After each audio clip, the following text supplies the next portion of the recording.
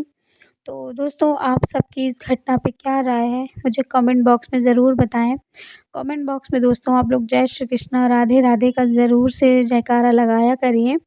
तो चलिए मिलूँगी फिर से एक नई लीला कथा के साथ, तब तक के लिए राधे राधे दोस्तों। जय श्री कृष्णा।